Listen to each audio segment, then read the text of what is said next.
Today we will look at some quarterly stocks with monstrously massive dividends, and we will begin right now. Last week we looked at some scary monthly dividends, and now it is time for some monstrous passive income from those quarterly stocks. Monthly dividends are nice, but sometimes the quarterly dividends and their 3x size can totally make your quarter. These are some very serious heavy hitters indeed. Before we tame those monsters, let me know in the comments if you hold more monthly dividend stocks or quarterly ones. Currently, I hold 15 to 13 in favor of monthly. As always, I am very grateful to see you all here in the home of free financial content on YouTube. If you are new, please subscribe right now so you won't miss a single moment, and a huge thank you for that click. I know we want to get to those stocks, and we will do that in just a second. I just wanted to qualify my criteria, so if a favorite doesn't make the list, you kind of know why. First off, I eliminated any stocks with less than 100 million in market cap. I also eliminated any stock with a negative earnings per share and any stock that missed a dividend in the last 5 years. This at least narrows it down to the safer stocks. So without any further ado, let's hit this list. First up for your consideration is Doman Building Materials Group with a ticker of DBM. These guys focus on new home construction, renovation, and industrial markets by supplying that industry everything from lumber to materials. They operate out of both Canada and, of course, the United States. They have a market cap of $488.86 million, and their beta comes in at 1.68, so they are more volatile than, of course, the market average. Their earnings per share comes in at 0.90, and they have a price to earnings ratio of 6.24. Switching over to dividends, they have a dividend yield of 9.96%, which is paid out quarterly in the amount of 14 cents per share. In terms of growth, in 2021, they had a return on investment of 7.94%, and once we factor in the dividends, we get a total return of 19.9%. And that is, well, it's not too bad. However, in 2022, the bear market has not been kind, and they have an ROI thus far of negative 29.22%. If there is a bright spot, the coming focus on housing could benefit this company once the supply chain stops throttling the sector.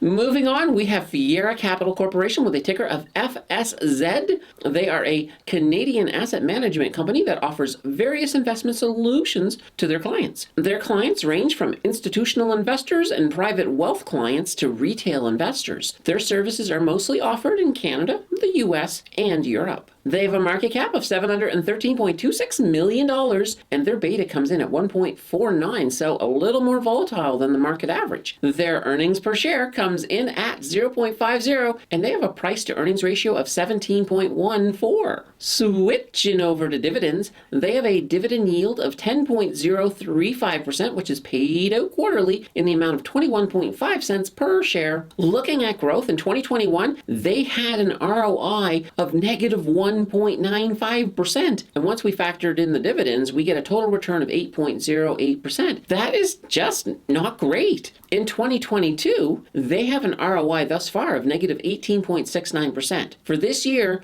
they are in line with the market, but I would have expected better in 2021. As an investor, the 2021 makes me more cautious than the 2022. This is one I personally would be hesitant to hold for that reason alone. Up next, we have MCAN Mortgage Corporation with a ticker of MKP. They are a mortgage investment company that generates income from mortgage loans as well as equity investments. They have a market cap of $453.52 million, and their beta comes in at 1.04, so they are no more or no less volatile than the market average. Their earnings per share comes in at 1.69, and they have a price to earnings ratio of 8.50. Switching over to dividends, they have a dividend yield of 10.07%, which is paid out quarterly in the amount of 36 cents per share. Looking at growth in 2021, they had an ROI of 10.49%, and once we factor in the dividends, we get a total return of 20.56%.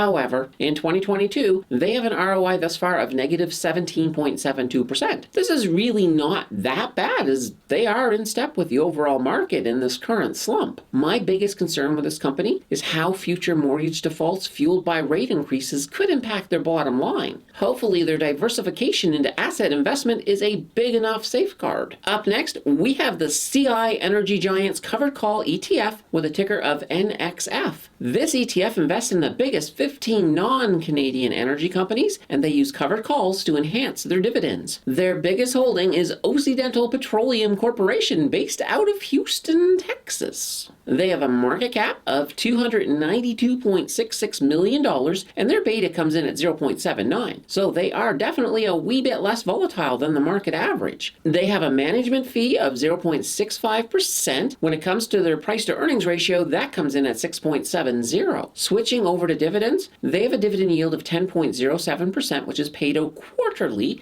in the amount of 23.7 cents per share. One caution is that their previous dividend was much lower, with a lower yield of 7.93%. It is not known yet if this ETF is going to continue with the higher yield, so there could be a chance that the yield returns to the lower. Looking at growth in 2021, they had an ROI of 27.59%. And once we factor in the lower dividend yield, we still get a total return of 35.52%. That is not too shabby at all. In 2022, they have an ROI thus far of 29.11%. Holy friggin' banana bread. Not only is 2022 impressive, it is better than 2021. And this maybe shouldn't come as a surprise, as energy has just been that good for the most part. Up next, we have Amerigo Resources with a ticker of ARG. This company is all about the production of copper and molybdenum, with most of the operations based out of Chile. They have a market cap of $157.86 million, and their beta comes in at 2.91. So they are almost 3 times as volatile than the market average. Their earnings per share comes in at 0.22, and they have a price to earnings ratio of 4.32. Switching over to dividends, they have a dividend yield of 12.632%, which is paid out quarterly in the amount of 3 cents per share. I will add that we do not have a long dividend history, as they only began paying out dividends in 2021. Looking at growth, in 2021, they had a return on investment of a whopping, and I do mean whopping, 84.81%. And once we factor in the dividends, we get a total return of 97.44%. That, my friends, is a monster-sized return. However, as we return back to Earth, in 2022, they have an ROI thus far of negative 34.93%. That looks pretty bad, but when you consider how high they rose in 2021, it looks like it is part bear market and maybe even a bigger part correction on that monster year. Copper's demand is absolutely steady and will more than likely increase, which bodes well for this one. Chugging along, we have our second ETF with the CI Tech Giants Covered Call ETF with a ticker of TXF. This ETF invests in the top 25 largest tech companies and uses covered calls to enhance that dividend. They have a market cap of $481.08 million, and their beta comes in at 1.42, so they are a wee bit more volatile than the market average. They have a management fee of 0.65%, and their price to earnings ratio is 20.10. Switching over to dividends, they have a dividend yield of 14.07%, which is paid out quarterly in the amount of 39 cents per share. Their dividend does change a wee bit, so their yield can be higher or lower from quarter to quarter. This is something to keep in mind. Looking at growth, in 2021, they had an ROI of 20.41%, and once we factor in the dividend, we get a total return of 34.48%. This one is also not too shabby. In 2022, they have an ROI thus far of negative 43.01%.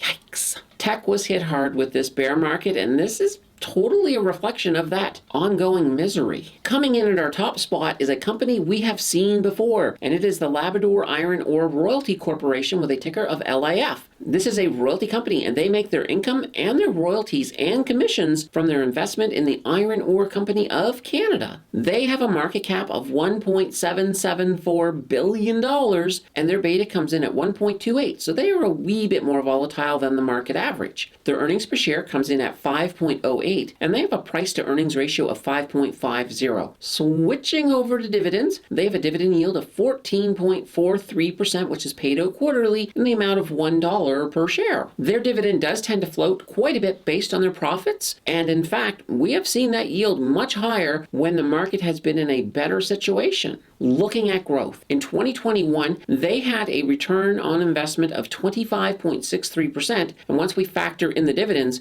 we get a total return of 40.06%. That is a baby monster-sized return. However, in 2022, they have had an ROI thus far of negative 31.34%. Once again, some of this is correction, and this is honestly a company I am not too worried about. The demand for iron ore is not going away, and they will weather this market and come out on the other side just fine. These stocks are absolutely not as glamorous as the monthly payers, but there is some potential in a few of these stocks that may be worth doing some due diligence. Being in a bear market, it can be harder to see the value of a company struggling along with everyone else. Most of these stocks are doing just that, save for the energy ETF that is outperforming the entire list. The fun does not have to end here because you can always watch my video on covered call ETFs that I have linked on the left, or you can check out the video on the right that YouTube thinks you will like. Your click will decide who is right, and I will see you in the next video.